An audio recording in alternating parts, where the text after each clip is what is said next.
Hello, this is Roland. Today I want to say something about attachments. When you read the writings from some of the Christian mystics like Brother Lawrence, Teresa of Avila, St. John of the Cross, and others, you hear them talking about, or you see them writing about, attachments. And I want to talk about that a little bit because it's a very good topic, attachments. And the idea is that attachments somehow keep you from closeness to God. The attachments attach you to the world. And in order to be closer to God, you need to be detached from the world. And that's a very good word that they use, attachments. Because I want to possibly make it clear, crystal clear in this video, so that you can actually see. Christ said something very pertinent to this topic. He said, "Be perfect, even as your heavenly Father is perfect." Be perfect, he said. Now, to be perfect means to handle each situation, each thought, each thing that you see or hear, every image that flits across your mind, to handle each of them perfectly. And when you handle them all perfectly, that's what perfection means. So in order to handle them all perfectly, you need to have perfect faith and perfect love and perfect scrutiny and perfect perception. But above all, you need to watch your attitude and your altitude. Zig Ziglar, he was a speaker. He talked to business people a lot and salespeople. He always said your attitude determines your altitude, he said. Well, that's a cute little saying, and there's some truth in it. But you need to watch both your attitude and your altitude, and I'll explain in just a moment. Now let's talk about attachments. I'll give you, maybe the best way would be to give you a little example. Somebody makes a remark toward you, and the little remark that they make catches your attention, and you feel a little bit of irritation, a little bit of aggravation. Well, do you see the attachment? It held you temporarily. You know how something can fixate somebody's attention? It held you.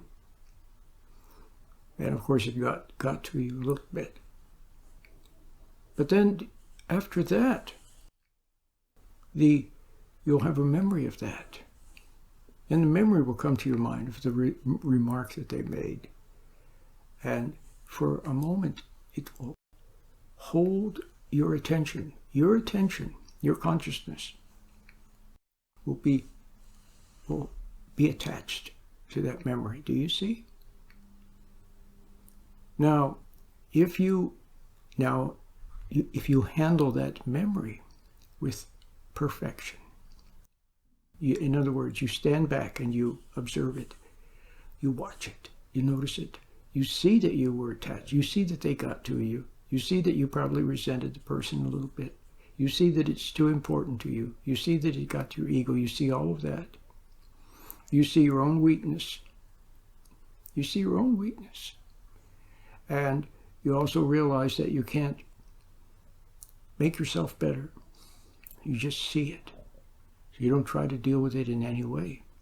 And you suffer a little bit of pain of realizing how weak you are, what a sucker you are for people making remarks, what little vanities you have, what lack of perfection you have, and lack of perfect love, and lack of all of that. You see all of that, and you don't resent seeing it.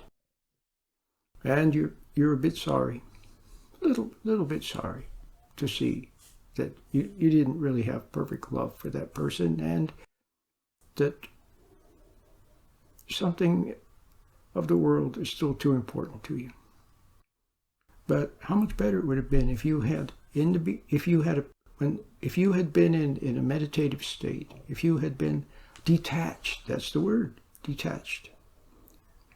And when they presented the little temptation in that remark, you just noticed it and let it pass. I'll give you another example. Your partner comes to you and you are impatient. Or your child comes to you and you're impatient. Well, that was not handling it perfectly at all, was it? It was mishandling the situation. So,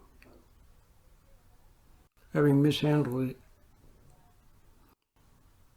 that you are attached to that situation. Now, it's going to come back. That's right. It's going to come back the next time you encounter your partner or your child with whom you were impatient. It'll come back to you as a memory or an emotion. It'll come back. And once again, you have a chance to deal with it perfectly, to see your own wrong, to regret your wrong, to not try to do anything about it, but just simply see your helplessness. And to soberly see that you have some weakness, some character weakness, some vanity, some wrong notion, something to which you are also attached that didn't permit you to handle the situation properly without impatience. These are just two examples. You're walking along and you see a magazine cover. There's something on that magazine cover that captures your attention. Maybe a movie star, something about a movie star getting a divorce. I'm just making something up. And it's too important. The very fact that it attached your attention, caught your attention. See? I'm not even saying that you go and pick up the magazine and read it. I'm just saying something trivial, something unimportant got your attention. And so now there's a memory of it.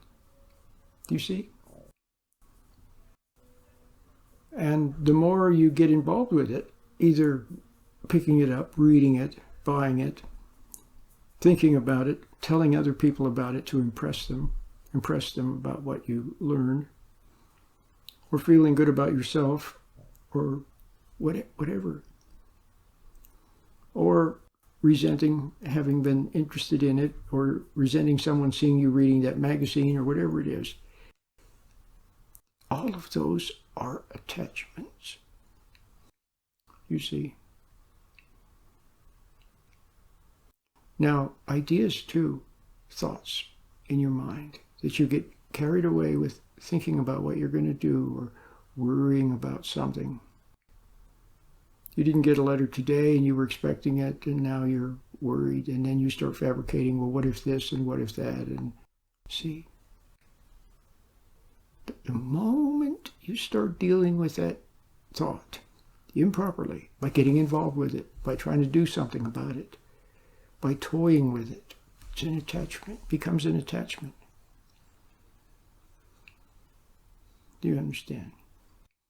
So, in order to be perfectly detached, you need to meditate, to be still. You need to be able to stand back and observe and watch without interest, disinterested. Disinterested. And if there's something that does need your attention, your child needs your attention or something, then you will give your attention to it. But 99% of the things that you pay attention to our trivial things, our distractions, our little temptations, little teases that pull you away from stillness, from awareness of the now, from emptiness, awaiting something from God. See, if you are perfectly not caught up in anything, then you await something from God, a realization, a noble thought, something you see. But for sure your attention is not fixated, and you're ready for the next thing that comes along, the next important thing with your child, with your partner, with someone. So you're there for them because you're not lost in. See what I mean? So this idea of attachment, so now do you understand? Be perfect. Be perfect. Even as your heavenly Father is perfect. Perfect scrutiny. Perfect calmness. Perfect patience. And watching. That's all. Watching. You know, there are some nice books. I think it's like three volumes of Philokalia, writings of the Desert Fathers. And they have some of the writings in there are about watchfulness. Watchfulness. So you watch. So you watch for what captures your attention. And you see that it does, and you see that it shouldn't, and you don't resent seeing it, but you just see it. And then later the time will come when it won't capture your attention anymore. You sort of have to be totally disinterested in everything, to be honest with you. Totally disinterested, but if there's something important, then you give your attention with love. You see what I mean? Otherwise, things go in one ear and out the other. Things don't bother you. They don't irritate you. They don't exasperate you. They don't trouble you. They don't excite you. They don't capture your attention. But now everything captures your attention. So you just have to see that. But as time goes by, if you can learn to meditate with the proper meditation and become still, then in the light, God's light, see, every time there's a little attachment, then it leaves a little memory. And that memory has to also be dealt with properly, also in the light. So you watch it. Don't try to do anything about it. Just watch it. Let it pass. God's light somehow magically takes care of everything. You become calmer and calmer, more and more patient, and less attached. See? So, hope you enjoyed today's little lecture about attachments and why we must be detached. And the meditation helps with that.